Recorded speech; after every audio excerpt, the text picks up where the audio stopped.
Hello, mis cielitos, and welcome back. Coco is here, and I am continuing Raging Loop, where I will be continuing with the next story, Blockhead versus Final Boss. I actually recorded this yesterday, but for some reason, the first 13 minutes... Well, what happened? I started recording, I looked to the side at OBS and saw for some reason it wasn't capturing the video, even though I was certain I had set it to that. So I stopped recording, restarted it, and was like, you know what? I'll just take the audio from that and then just record the video itself again. But when I tried to... when I record them as MK4 files, since those are supposed to be more reliable. They're supposed to be less likely to be corrupted than MP4 files. And since that had happened a bunch to me when I had recorded an MP4, I decided to switch to that. And when you do that, you need to convert them to MP4 in order to be able to edit them in software. But for some reason, whenever I would try to do the conversion, it just wouldn't go through. So at best, it would just get in like the first 13 or so seconds. So yeah, I just gotta re-record this from the beginning. So if I kind of just race through it and don't do a lot of commentary, that's why. Apologies. But after the first 13 or so minutes, it should be back to the original footage. I won't be doing the voice acting either. The rain is over. What a relief. I must take out the garbage today and do the laundry. There's shopping, too. Some things were on sale. I should get it done before things become too hectic. Now I couldn't be more glad that the rain is over. Kinosuke no Sato was aware that he was blessed. The Fujiyoshi wasn't the best place to be born in. His family was rich and upheld good values. Unlike his wise, talented brother, he was a normal person. But he was given all he needed and then some. He also survived the horrible disease he'd gotten. Upon growing up, he began to feel like something wasn't right and left the village. Thankfully, no one was there to stop him. Outside, he was no longer one of the special village heads, but even so, he continued to be blessed. There were no major accidents or failures, and he knew decent people. With the degree of education he'd had, he'd become able to be a doctor. That was when he realized that there was nothing in particular that he wanted to do, but even so, he was blessed.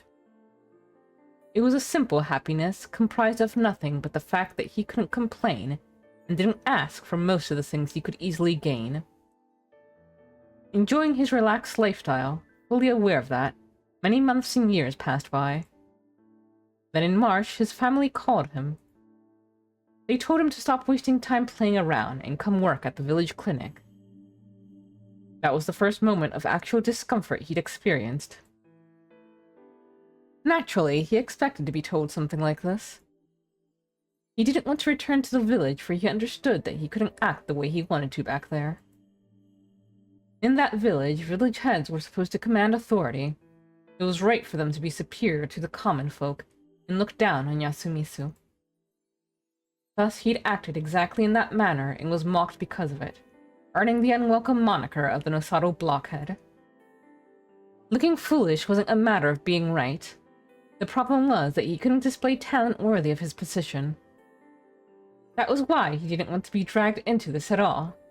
This was the reason why he'd left, after all. The truth was that there were ulterior motives behind it. The ones who'd order it were the Miguruma. They'd broken their non-interventionist policy and ordered the Nosato to summon their second son, and the family couldn't say no to that. However, Kinosuke wondered if even the Miguruma actually knew why they had to invite him. After all, not even he could really believe that he'd been saved from a supernatural conspiracy which had nearly killed him.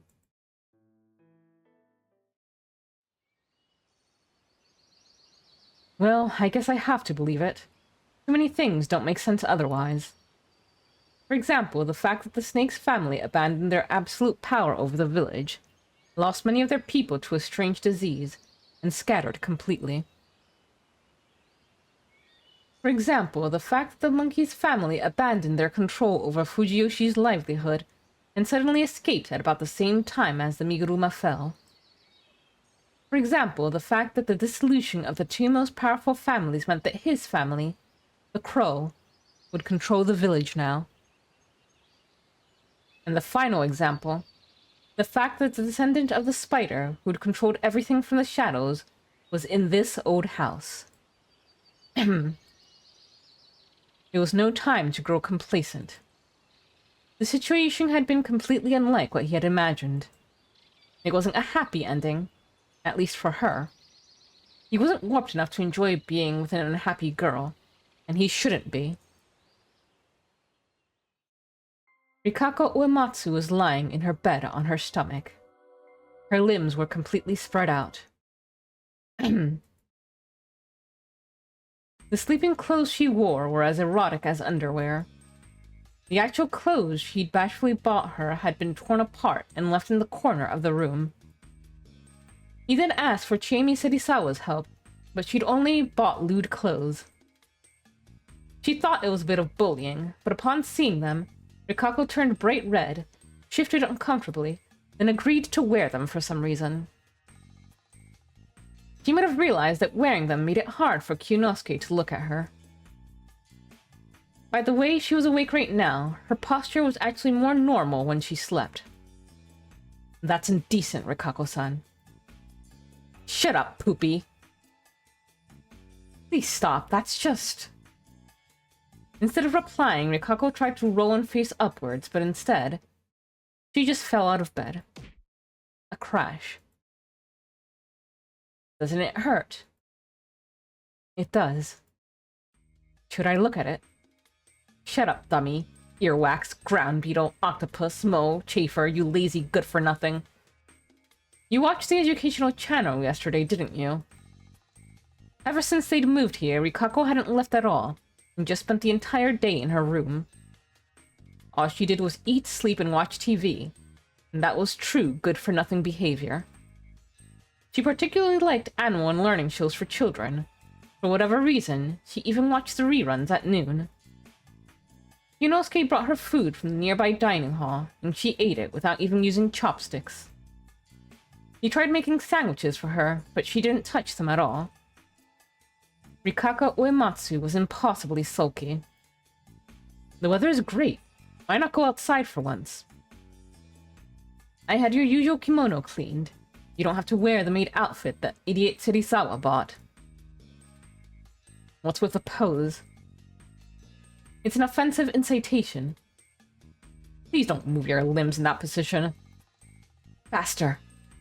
Please stop, that's too insect-like.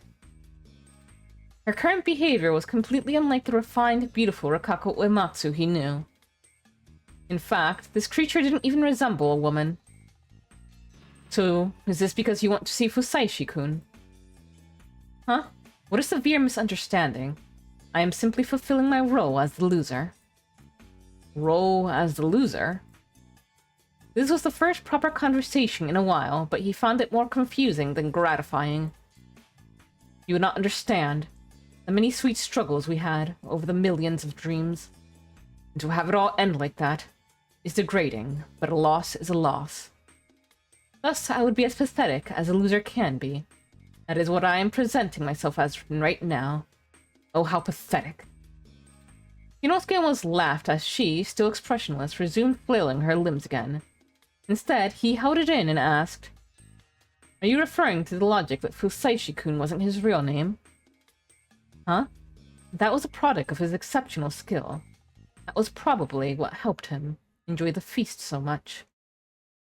If I could have used the many Uematsu skills to make him talk, it would have been grand. Yet in that moment in the darkness, that fanged monster attacked.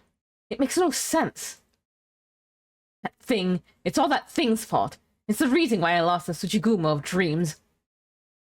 Rikako moved around in an unnerving manner and started crying again. Her beautiful face was warped, and she crawled around like a child throwing a tantrum.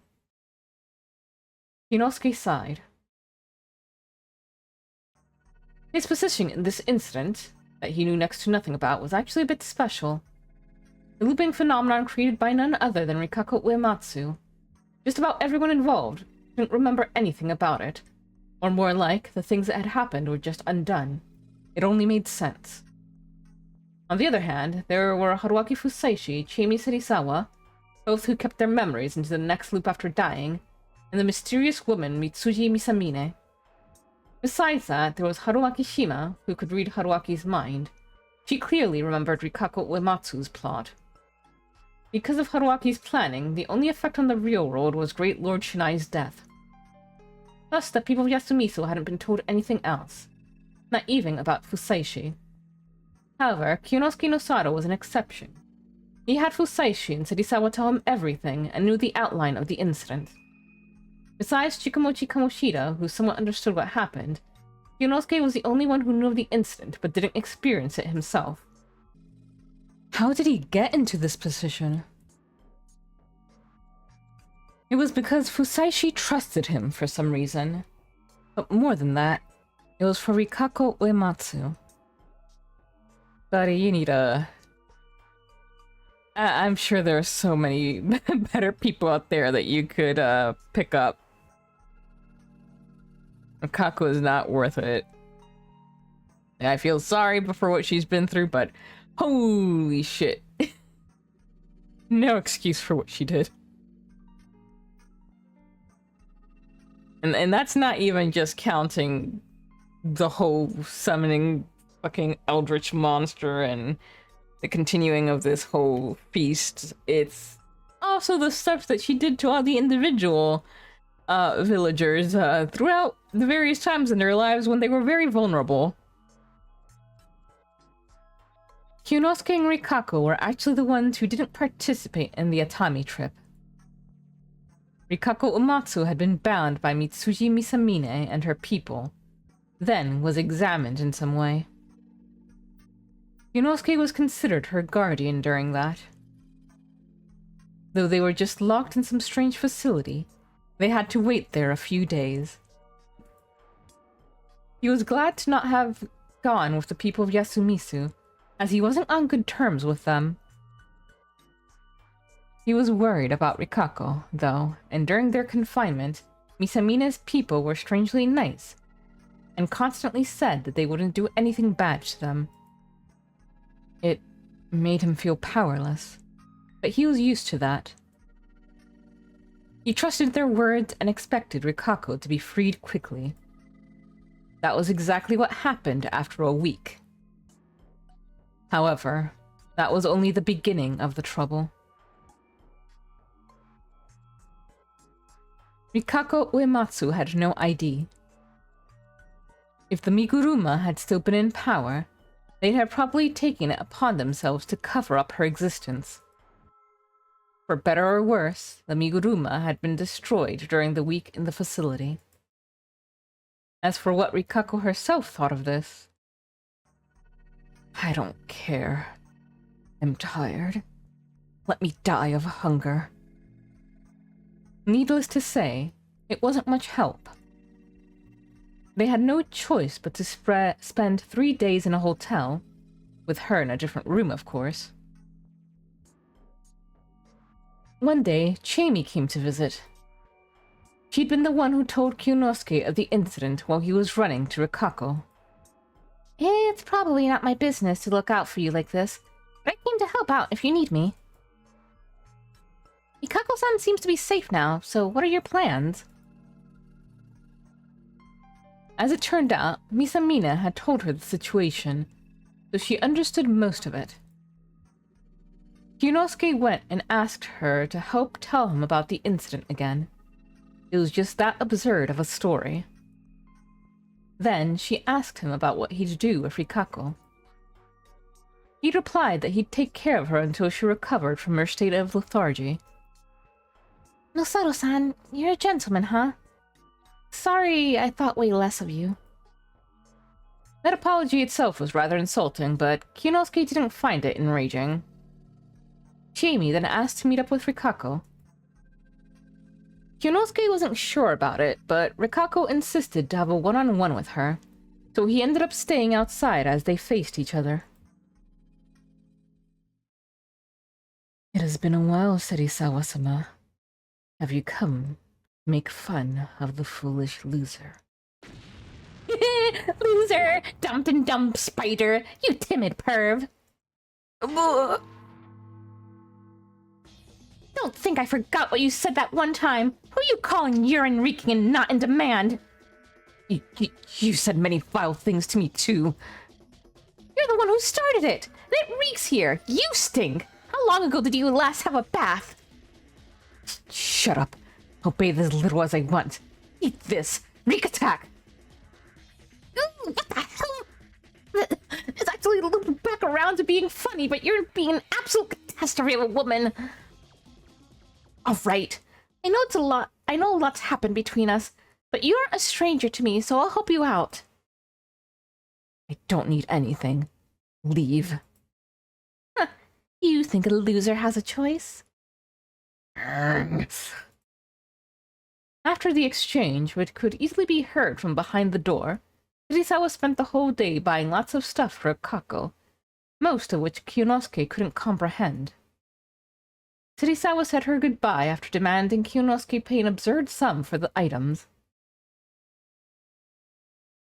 Well, if she's trouble, just call me. I'll discipline her whenever you need me to. Discipline, huh? He was at a complete loss for words, but since Rikako had become a bit more cooperative, he really couldn't complain about this. Though she did seem a lot more sulky. That day, a man calling himself Fusaishi sent Kyonosuke an email, even though he didn't recall ever giving him his address, which contained some additional information. I'm mailing to tell you some things I couldn't tell you when playing God. The courteous email contained the incident from his perspective. There were mentions of the records left behind in the Nosato Yasumisu mansion, in the eye of the Miguruma, the surveillance control system. He had no reason to doubt anything anymore. They continued to exchange a few mails, but none of them mentioned Rikako. That was when he was called back to Fujiyoshi. With his brother as the current head of the family and the mayor of the village, they were so busy that they summoned the supposedly subpar Kyonosuke. After asking the concierge to look out for Rikako, he returned to Kamifujiyoshi and met with his brother. He learned a few things. The Nosato were aware that something had been happening behind the scenes, and that it led to the Miguruma collapsing. Some of the people, especially his brother, actually felt the change happening in the village. There was a psychological, or perhaps religious change. As a central figure in the Shinai faith, he could feel this even if he didn't want to. But even so, he had no way to know that it was all Uematsu's fault, and that she needed to be taken away from the village. Kyonosuke explained it to him with as much detail as he could. Though her ambitions had been crushed and she was harmless now, returning her to Yasumisu was difficult. However, she had special powers, so it was best to avoid trying to harm her or rousing her grudge. Basically, she needed to be kept away from the village, and that he would take it upon himself to do it. His brother instantly said that it was only because he had feelings for her.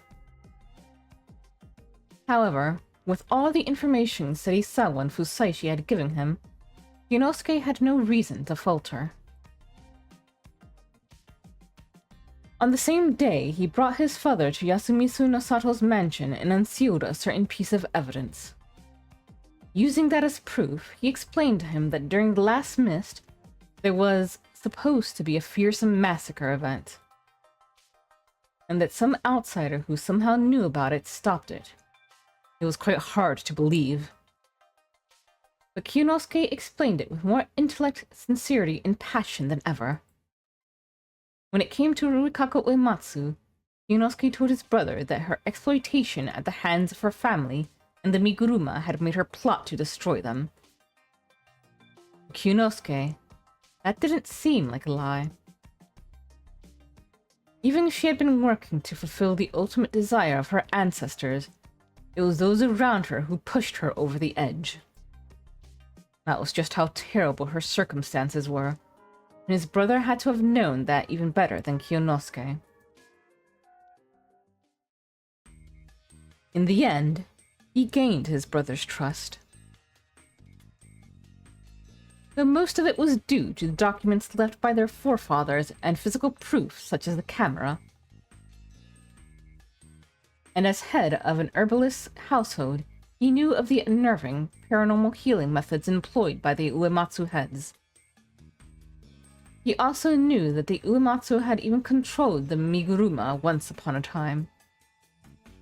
Because of this, for the sake of Fujiyoshi, the head of the Nosato family had decided to appoint Kyunosuke to shelter and hide Uematsu. However, there were conditions for that. She couldn't come near Fujiyoshi, and he had to watch her over at all times. Full-time babysitting job, oh god. Could not do it. Kyunosuke also couldn't expect any help with matters regarding her. If you considered the state of the Nosato family and the threat of the Uematsu, Kyunosuke's brother was basically cutting them off entirely, but he'd agreed to that. Your son was chased out too, but he's still trying to find a place for himself. Everyone must leave their nest someday, but I think that came a bit late in my case. Oh, one more thing. Even if these documents made you reevaluate our great-grandfather, don't try to call Chikamochi back to you. You did consider it, didn't you? It's written all over your face. You wonder why you can't? Because God will punish you. And decide you can't handle Yasumisu as you did before. I heard of their circumstances. You should consider trying to talk to them. You have enough time for that, don't you?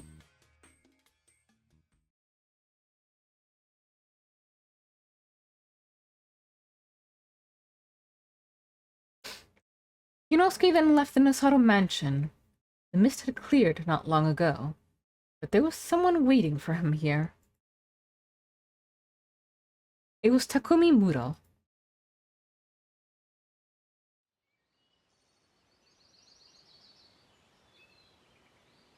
You're leaving again.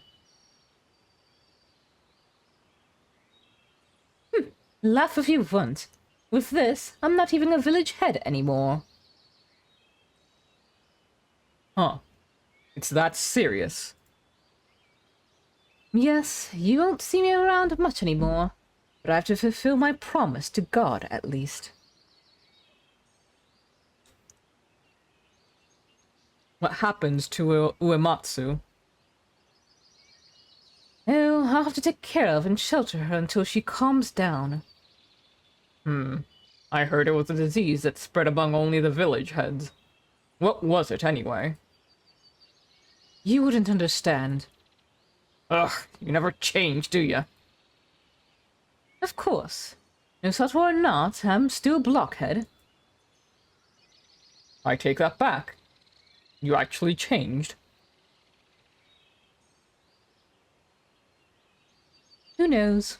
Maybe it's the village that changed. If that's the case, then you're one of the ones who witnessed the change with your own eyes.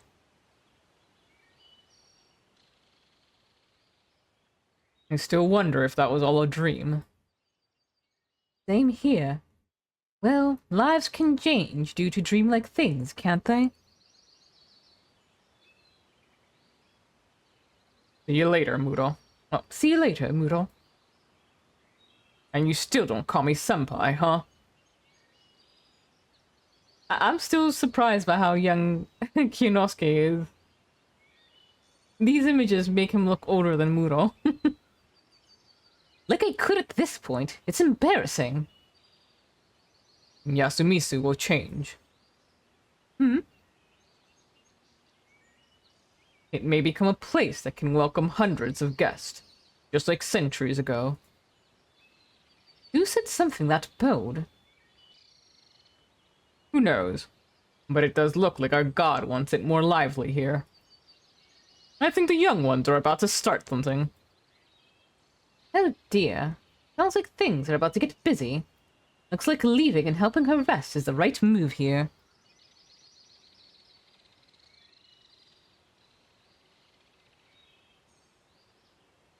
Once it settles down, you come visit too. And bring your pretty wife. We're not like that. And it doesn't seem like she can return to Fujiyoshi. Is that bad?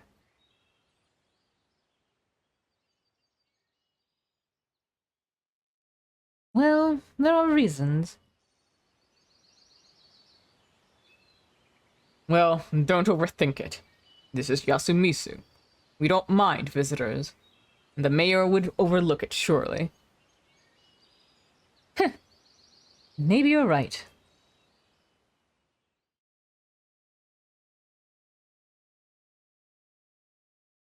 After that, he became extremely busy. He prepared a residence, prepared the move, and secured a workplace.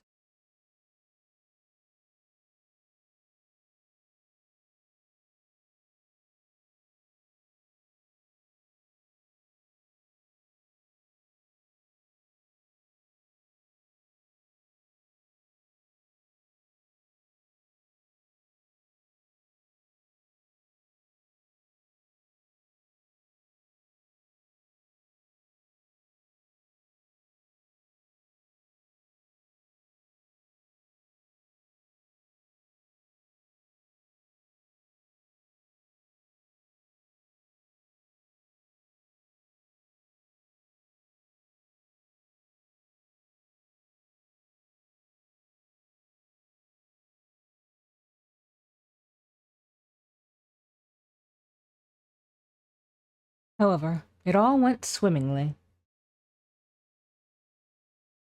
With the help of one of his teachers from college, he got a position in a countryside clinic a decent distance away from Fujiyoshi. He'd also been able to buy a cheap place in the mountains not too far from where he worked.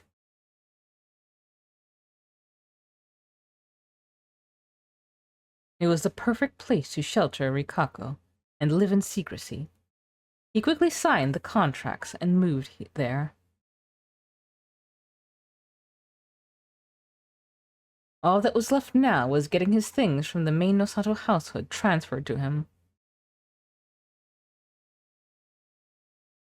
Once that was over and he realized how well it all went, he became aware of how blessed he was.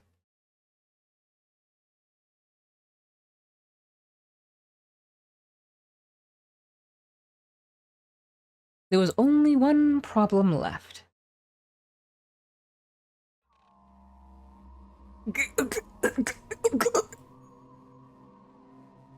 It was Rikako Uematsu who was menacing him with a strange sound. What was he to do here? He had no idea. She'd become a monster too much even for him to handle, and he loved her. The fact that she didn't go wild or try to run away implied she was doing okay with these conditions, but that was as far as it went.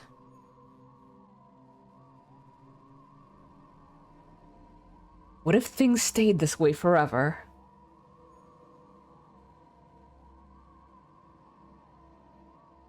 He couldn't give up just like that.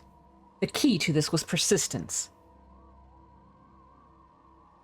Rikako-san, that's too indecent. He tried talking to her. What are you trying to do anyway? She stopped menacing him, and he wasn't sure how to react to her question, even after thinking about it for a few seconds.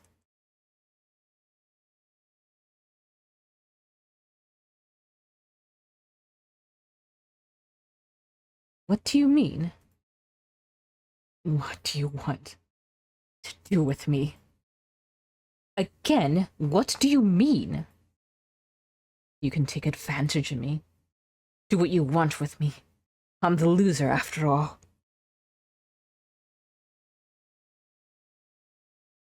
Come on, do it. With a face as dull as a hammer, she rolled to the side and started spanking herself. It was the negative sort of sex appeal. He'd been like this ever since talking to Chiemi. It was an unproductive, hopeless relationship. Yunosuke had no idea how to handle it. Uematsu.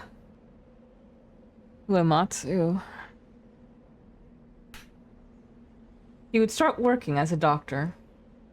The job would be hectic, and though he'd worked as an intern for quite a while, he spent too many years not doing anything, so he was quite worried. When he would be away, a portly housekeeper would look after Rikako, informing him if there were any problems. He hoped that time would fix her. But what if it didn't? Worrying to himself, he left Rikako's room.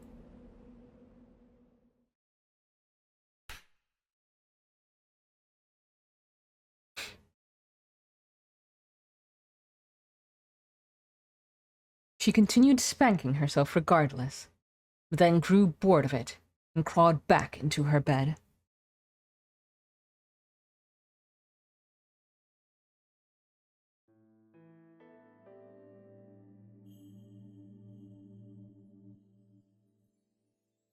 She couldn't even sigh. Rikako felt an empty shell now. She'd felt this way ever since that moment of darkness from the end of the incident.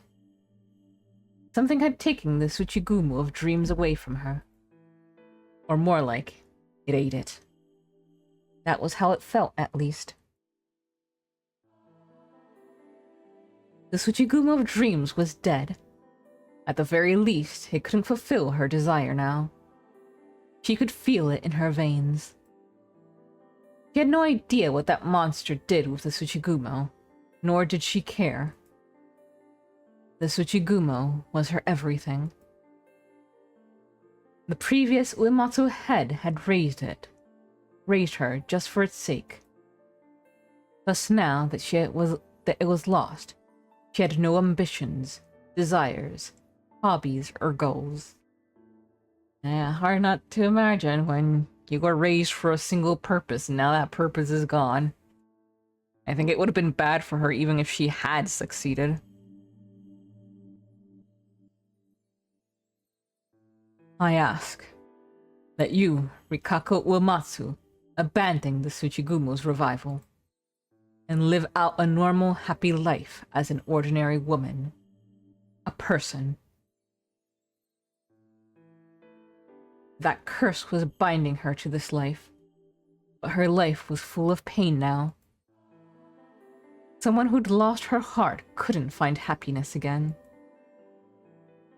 Her happiness was supposed to come with the Tsuchigumo and Fusaishi. Now that she'd lost them both, she was like a loser with a consolation prize. Perhaps she could let herself break easily if Kyunosuke no Sato just had his way with her. However, that wasn't happening, and she was left to live as a bored animal, fulfilling only its physical desires. She just grew more irritated. She was surprised that she could still feel irritation. She'd felt a blazing flame of irritation when talking to Chiemi, but looking back on it, it was strange.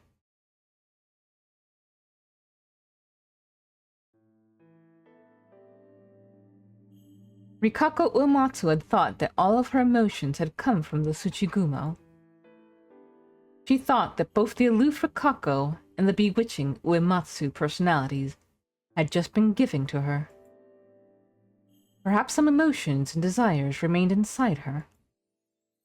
What of it, though? Would it let her become happy again? No. Absurd.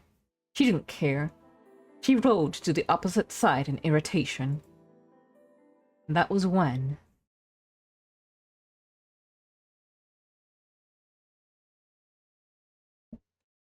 That was when she saw a small spider. What? She could instantly tell that it wasn't just a normal spider. It was very roundish in all aspects, resembling a spider straight from a manga. And it was pink. Could it be?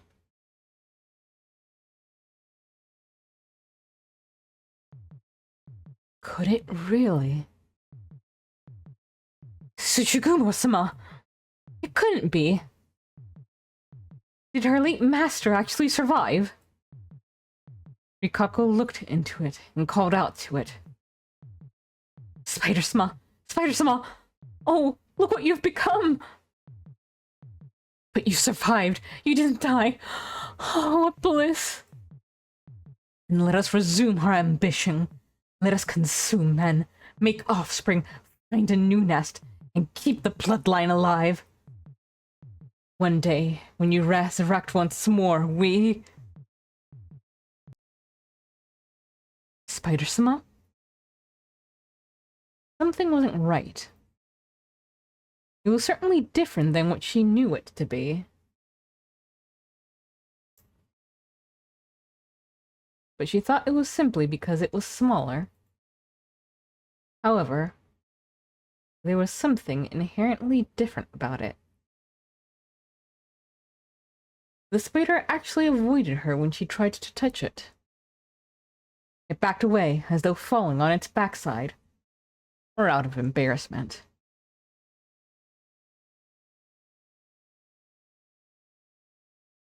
She caught up to it with her fingers and tried touching it. It was soft. It was more soft and warm than any other such critter. After a few pokes, the pinkish spider began to convulse in a strange way, and when she retracted her finger, it fell on its side. Did it die?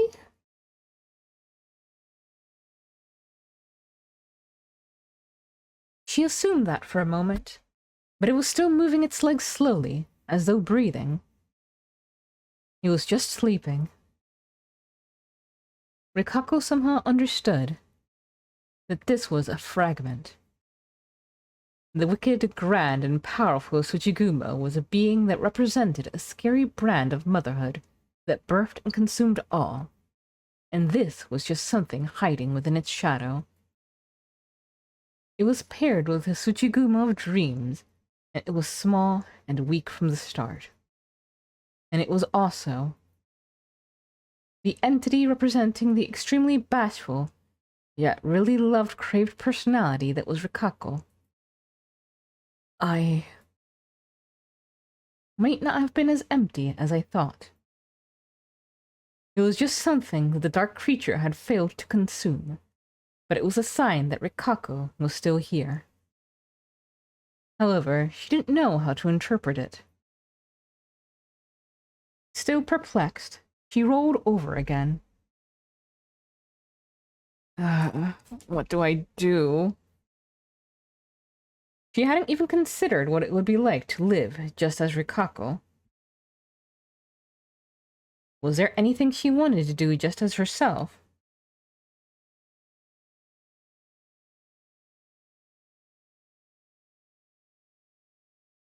She was tired. And annoyed. But she remembered how Rikako had once wanted to try loving someone.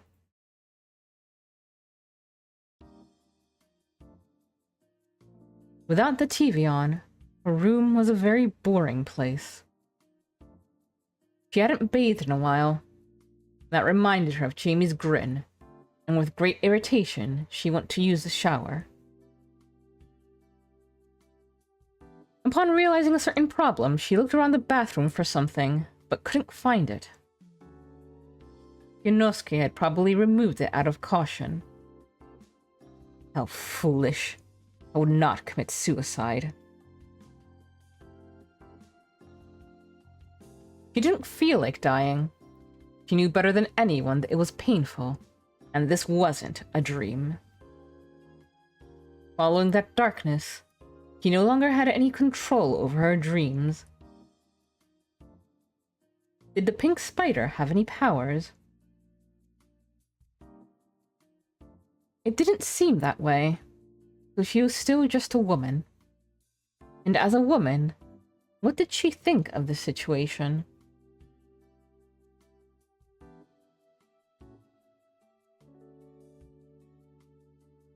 This house was constructed with 2 families in mind, so both floors had a bath and a toilet.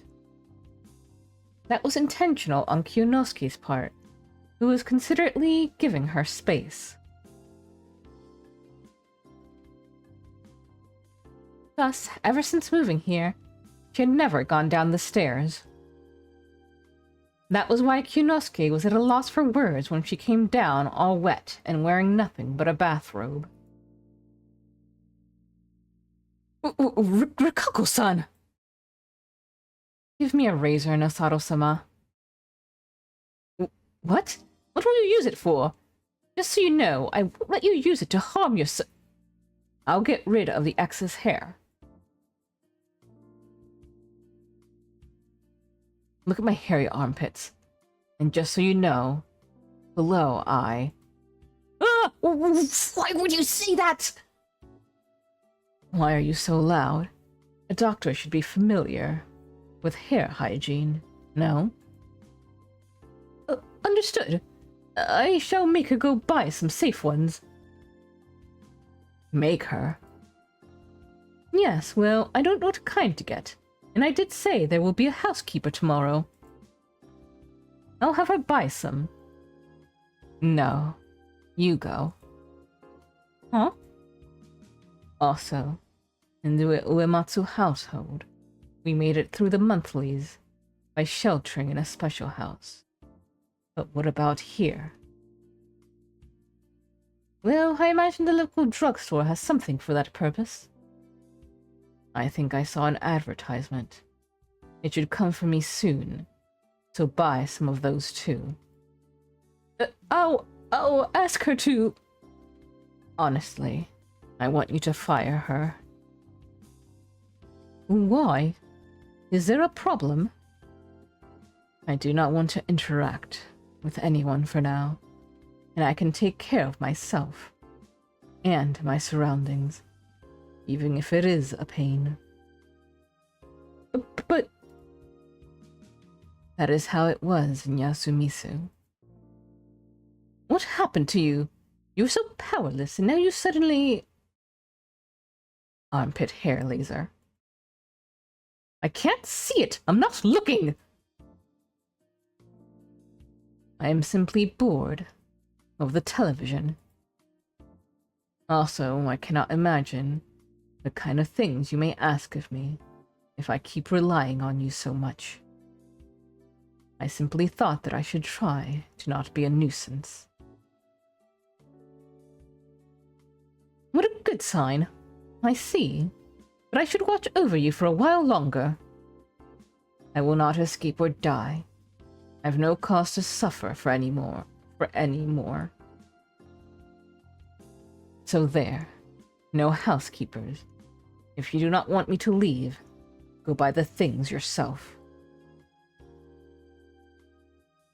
You always bring me so much trouble. Do you hate me now? Then there's no helping it. I shall go support myself working as a bedroom woman servant again. I'll go, so please wait. After saying that with a flushed face, Kyonosuke left the living room without even looking into her eyes.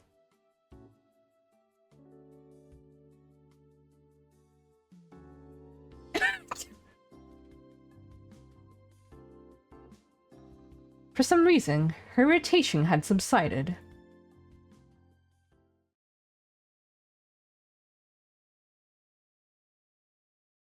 After getting into her underkimono, she rummaged through the kitchen and found a tea caddy. She didn't know how to use boiled water or fire in general, but she had used a microwave before, so she just warmed up some water and tea leaves in there.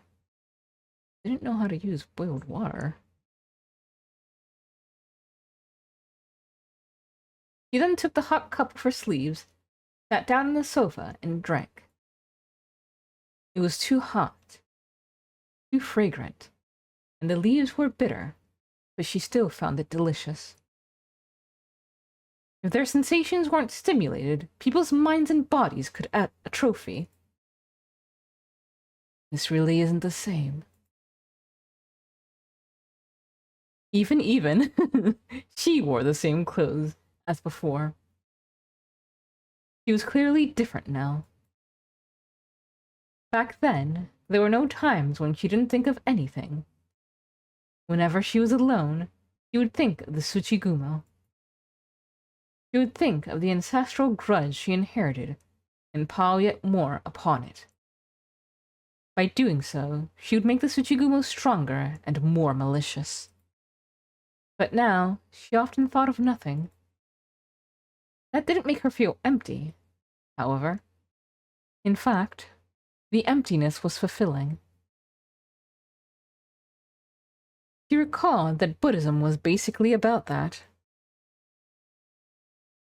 Thinking about such things, she looked to the side.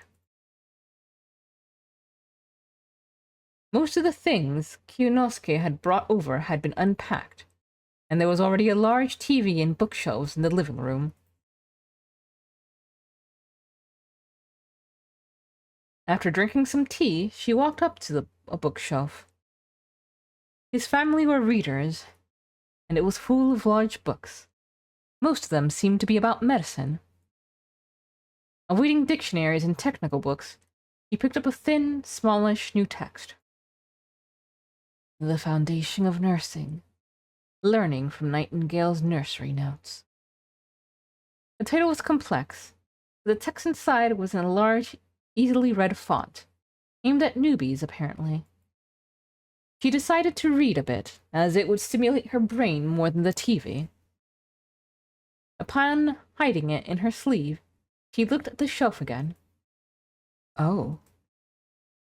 She found a small pink spider sitting there.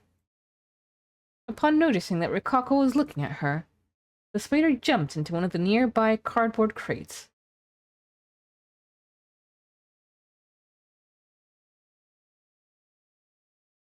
She followed it with her eyes, but quickly lost sight of it. She then walked up to the cardboard box and opened it. Oh. Forbidding Wife 4, The Afternoon Grail, The Secret Class, The Music of Sweet Moans, The Lustful Hospital, A Prescription of Love and Immorality. It was full of books with black covers.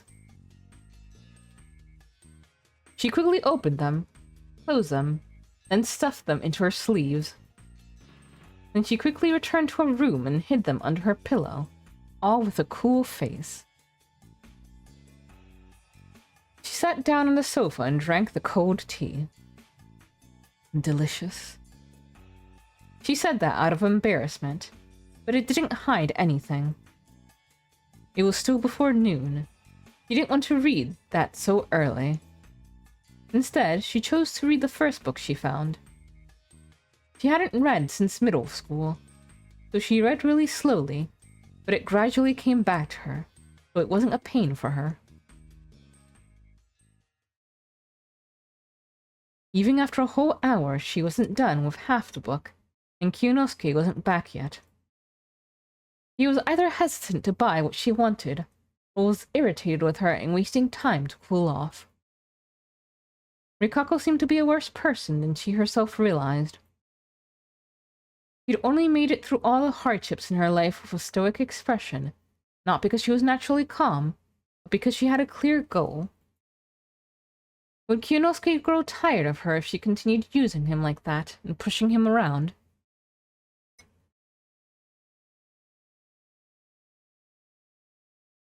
Would she feel refreshed when that happened?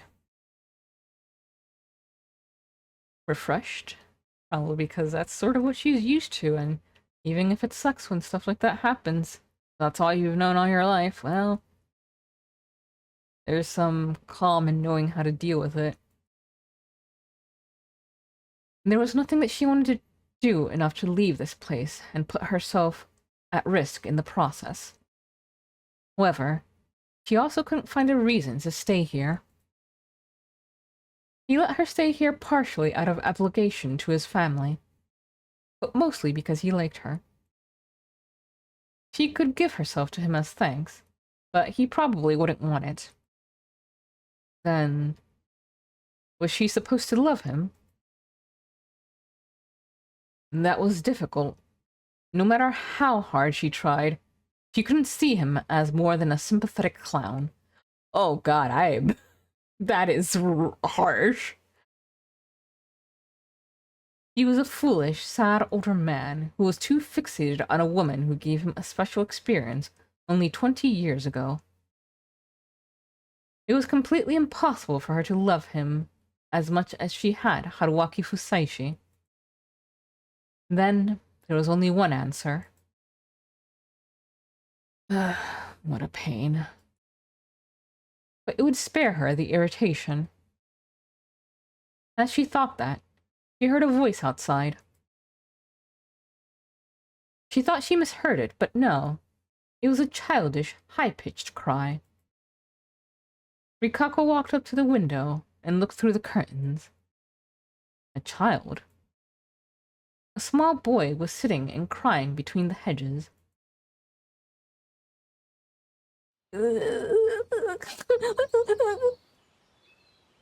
She went to the garden, but even though it was still in the house's territory, she still had to gather her wit. The garden was large, but poorly looked after. It was completely overgrown, almost like a forest. Had this house been unoccupied for that long? But didn't Kinosuke say the weather was good?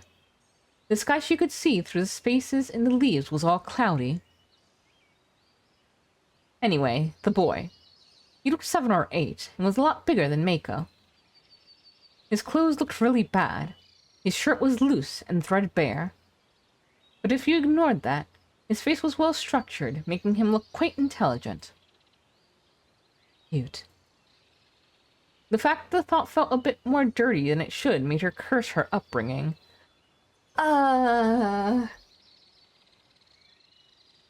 What's wrong? The boy gasped. It made her realize that her appearance probably made her look like a ghost anywhere outside of Fujiyoshi. I am Rikaku Uematsu. Ue for spin, and Matsu for end. Who are you? Why would he ask her that after she just introduced herself? It made her a bit upset, but then she realized that he wanted to know about her situation. I'm someone living here. Huh? You live in the ghost mansion? Ghost mansion? Yes, that's what the third-year boys call it. It was the first time she'd gotten a proper look at the building, and the vines did look a bit ominous. Then there was the unkempt garden. There was grass as tall as her knee, and that again must have been unnerving. Do you get ghosts here? Yes, Takeshi said he saw one. He should not try to get in. People live here. Yeah, sorry, maybe Takeshi saw you. Me? Yes, he said the ghost was a pretty lady. The words made her heart waver. Was he into older girls? Control yourself. Huh? Nothing. I moved here just a few days ago, so you probably have the wrong person. I see. Then, do you live with ghosts? She couldn't perceive such things. She might have been able to do something if the Tsuchigumo was still with her, and this was a dream, but there was no point considering that. Those of the Miguruma blood would probably have the talent to see such things. She remembered that Kyonosuke had said that it was a really cheap. Perhaps it had a shady history. I need to be careful. And Uematsu had no reason to fear beings of a different world, but she did have to consider the risks involved. If one mingled with the unknown and the invisible, they had to treat it with proper respect. Kyunosuke would have be told of this and look into it. What's wrong? Your face is scary. Oh, nothing. Nothing. By the way, did you come here all by yourself? From her time watching TV, she knew that urbanites enjoyed tests of courage where they braved the darkness in Yomi. However, it was something done with others, not alone.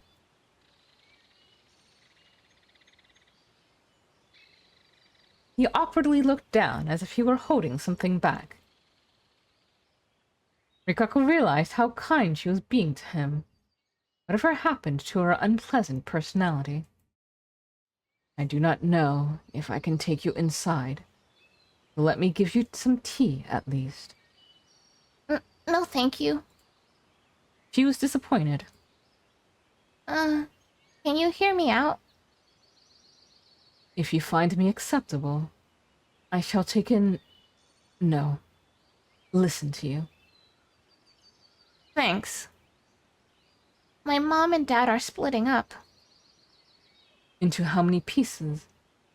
Not that way. They aren't robots. I mean, they're divorcing. Oh dear. According to TV, it wasn't uncommon these days. A divorce in Fujiyoshi would be the talk of the village. I'm in the way. Neither mom or dad want to take me.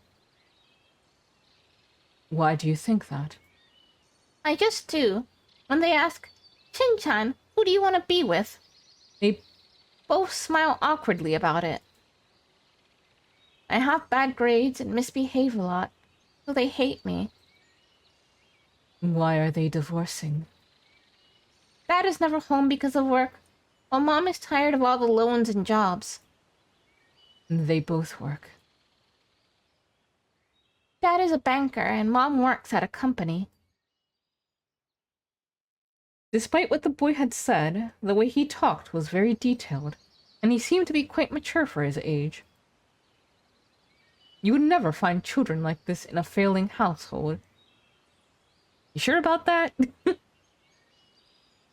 was probably going well before. They had to be pretty rich, and the parents were probably more discerning before.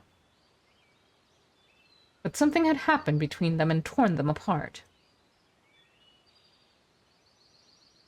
There was probably no bad guy here. It was just an unfortunate turn of events. To Rikako, it seemed that urban society was a machine made of gears that created misery whenever they failed. And since she'd been involved with many marriages and births, she knew a lot about this, even though she had no first-hand experience.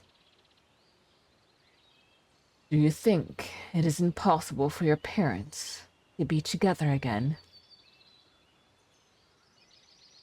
Yeah, unless I'm with them, they don't even want to talk to each other. And they're always fighting over money. That seemed difficult. What do you want to do? I can't choose. And no one could blame him for that. And that's why you came here. Yeah, I shouted that I can't choose and ran over here. I thought I'd save them the trouble if I was killed by a ghost. He felt that trapped? Though he was probably right in assuming that they would get a divorce and that he had to choose. In fact, that might have been best for their relationship. There were many examples where parents continued to be parents even after divorce, and many examples where the ex-spouses managed to be on good terms again. However, she didn't want to console him with such optimistic thoughts. Life was oftentimes unreasonable and thoroughly filled with despair. It wasn't unlikely that the divorce would lead to the end of this child's future. Rikako didn't know what to say to him. Would he calm down if she hugged him and told him she was there for him? Who knew? But this Uematsu-like solution was a path she didn't want to take. As the boy resumed crying, Rikako looked around. Her eyes became fixated on a red thread coming off of his shirt. Oh. I suddenly feel very nervous. For no real reason, she reached out to pull it free. When she touched it... What's wrong? Did your mother go through a major surgery recently? Huh? How did you know? She then touched another thread she noticed. Your father was giving an order to go far away. Yeah, that's right too. His collar was covered in countless colored threads. Most of them were so thin they were almost invisible. They seemed transparent too, and only became more and more transparent as they went on before they vanished. But those two stood out a lot. After all, they were cut. I see. This was a first for her, but she instantly understood what it was. There was a pink spider on the boy's head. This was the power of the frail spider. The timid little creature made it possible for Kako, who'd wished to connect to people, to see such connections as threads. And if they were here... Now listen. Hmm? You have to go back home and answer your parents' questions. But I will give you a little spell that makes it so they do not look displeased when it happens. That is why you need to think for yourself and make a choice you do not regret. Think about who you want to be with, who needs you, and which one will give you a better future. This time, decide without running away. Understood? She said such complicated words without hesitation or restraint. He seemed to sense her honesty, and nodded slowly, but surely. Good. She'd never expected to sing this song herself. The blessed guests arrived to be welcomed with arms open. Rikako's fingers took one of the cut threads. Mirth with the honored guest is called to celebrate. Her other hand searched through an empty space, creating a cut thread of the same red color. One so per day now to bind. The mists rise away again. Threads could be bound. Rikako quickly connected the two threads with a knot. Another night, a special service. The blessed guests arrived to be welcomed with arms open. Mirth with the honored guests is called to celebrate. One soul per day now to bind. The mists rise away again. That was a long-lost song. Back in that land, guests had once been treated and welcomed as gods, and this was an ancient marriage song used in a time when one-night trysts were common. It went on to be taken away, warped into something sinister, and come back as a saddening collar for those under Shinai. She could vaguely remember it as a memory of her Tsuchigumo. That was probably why the strand of divinity took on such a shape in her. Connected. She confirmed that she relinked the severed bond between the boy's father and mother.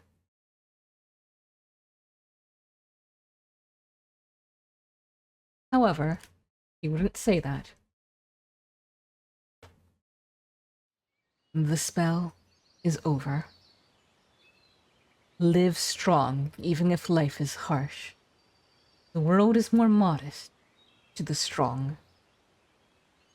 Yeah, that makes me feel kind of better. Thank you, lady. I'm going home. Goodbye. And farewell. The boy ran toward the gap in the hedge, then vanished. No, he fell. She ran up there and found an unused well hidden by the grass. Its sides were low enough for someone to fall in. Okay. Are you okay? She could hear sounds of water, screams, and ragged breaths from down below. What do I do? Rikako-san! That was when Kyunosuke no Sado had appeared nearby. So this is where you were. It's good to go outside, but you should not strain yourself too much. Help! Huh? Help! There's a child in the well! Use a rope or something! Hurry, you dunce! The change in the situation was sudden, but Kyunosuke quickly took care of it. He used the packing tape from when he moved in as a makeshift rope, and quickly lowered himself in. Rikako pulled up when he gave a sign, and helped Kyunosuke save the boy. He successfully made it out, but the boy's body had already gone limp. And taking a while to repair the rope, he'd drowned during this time.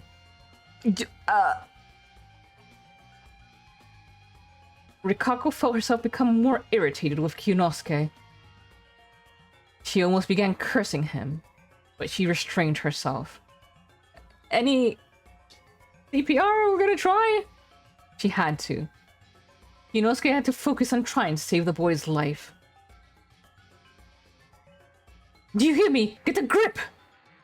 While occasionally calling out, he performed CPR on the boy. He was a true doctor right now, and his whole being was invested in saving this dying boy. Hang in there! Why? Why? Rikako had wondered that herself. Why did such an unreasonable tragedy have to happen? Why did she have to feel such sadness? Was it because there was no God here?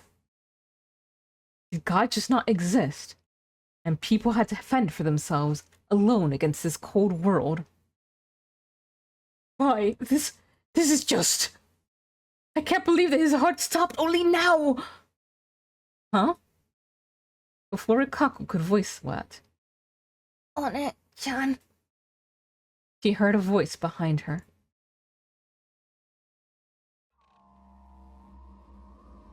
There was a childlike presence there. He was all smiles, and right next to him, there were the presence of two people. Though invisible, they were bits of warped space or distortions in reality. She could also sense the boy was accompanying them. I remember. I'm the one who lived here with Mom and Dad. That day I cried, tried to run past the trees, and fell into the well. Then Mom and Dad were so sad they died too. Then... Mom was really pretty. It's been a long time, though, so she's like this now. Because she is so mean. Don't enter your old friend's house to test your courage. Anyway, thank you. Thanks to you connecting the thread, I can take them with me.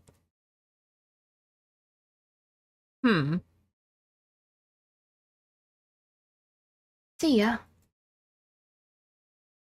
I guess rise not would not be fitting for you. Goodbye. The boy smiled, and she smiled back. The next moment, the boy and the two distortions vanished. Sunlight leaked through the trees.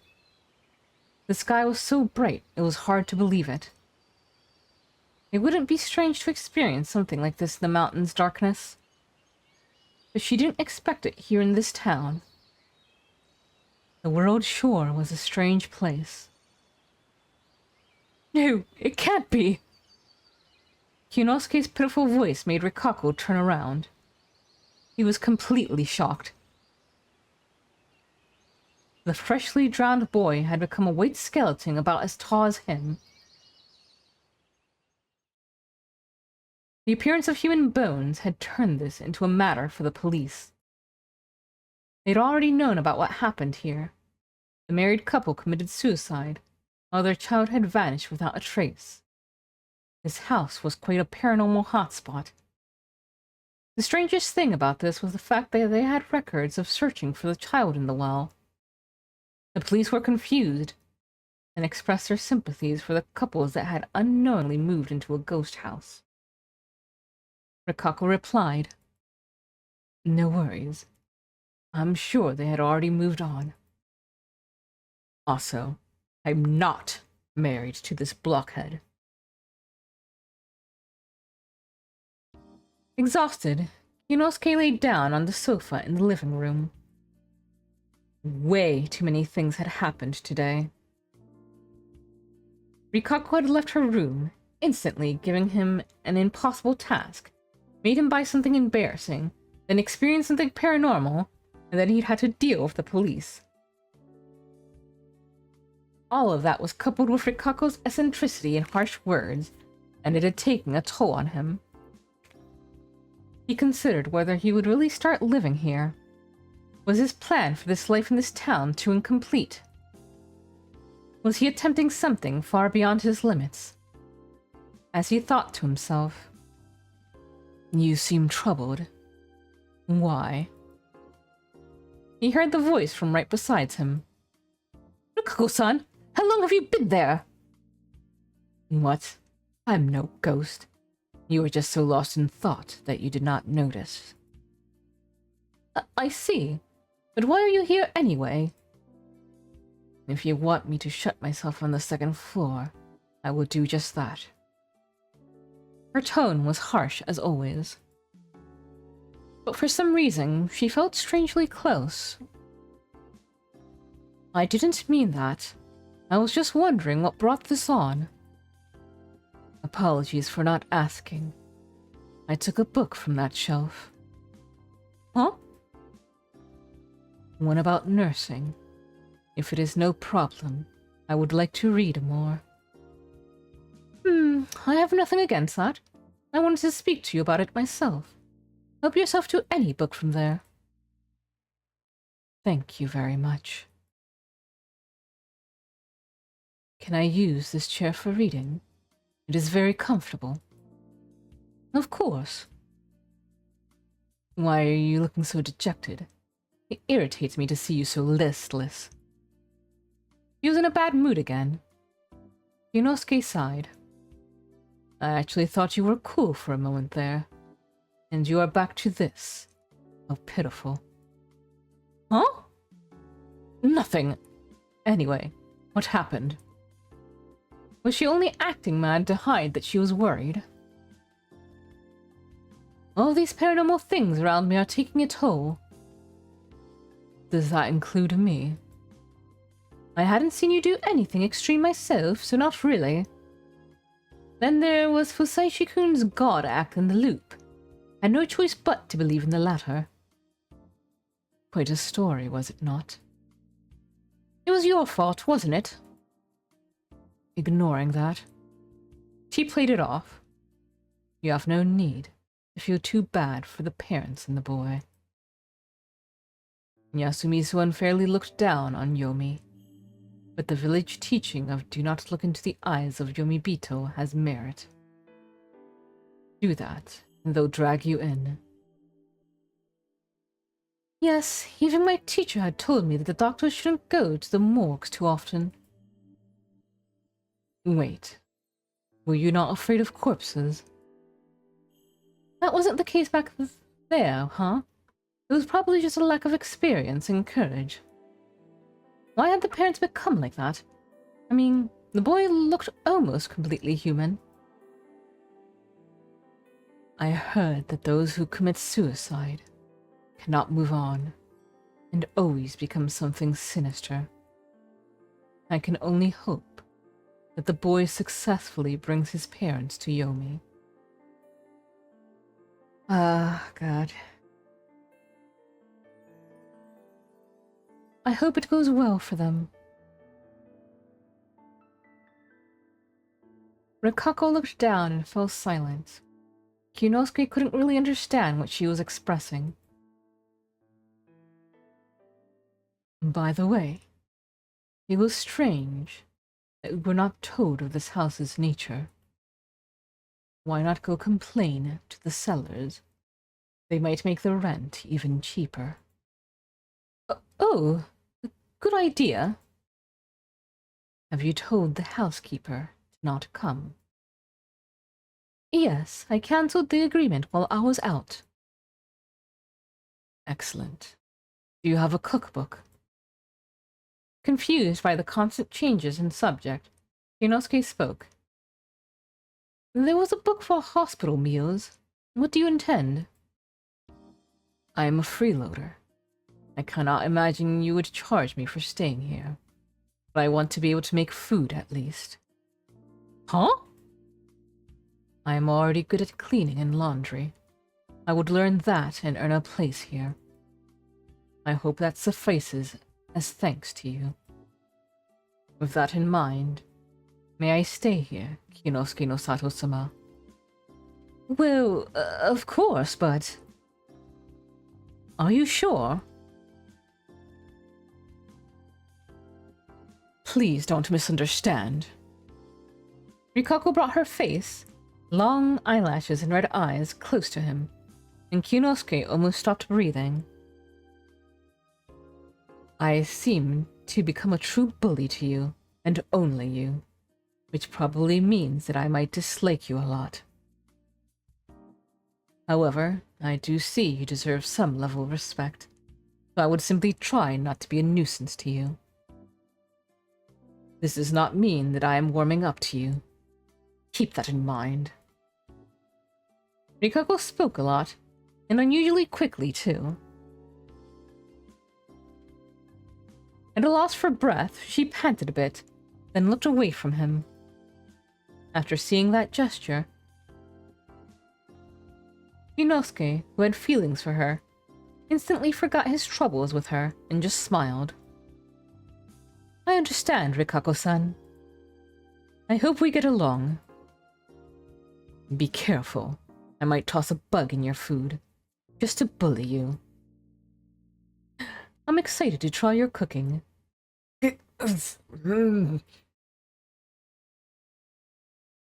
Kinosuke was blessed. Aware of that again, he looked up at the ceiling. He thought he might have seen a pink bug out of the corner of his eye, but it had to have been his imagination. End. Oh. By the way, Rikako-san, you took books from only that one shelf, right? Of course. What kind of question is that? Girl, you're gonna be found out soon. Why are you trying to hide it? Huh. The humor fell a little flat for me on this one, for the most part. But I'm glad that Kinosuke seems to have found a place that he's content with.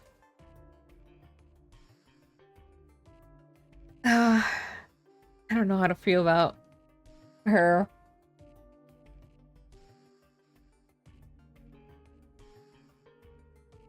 I mean, as long as she doesn't try to do any more harm, I guess, and since everything was undone,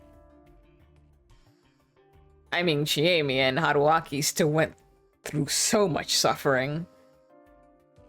But it is what it is. Well, thank you all so very much for joining. Hope you have a wonderful time zone wherever you are. And as always, please do take care of yourselves and each other. Toodaloo-hoo!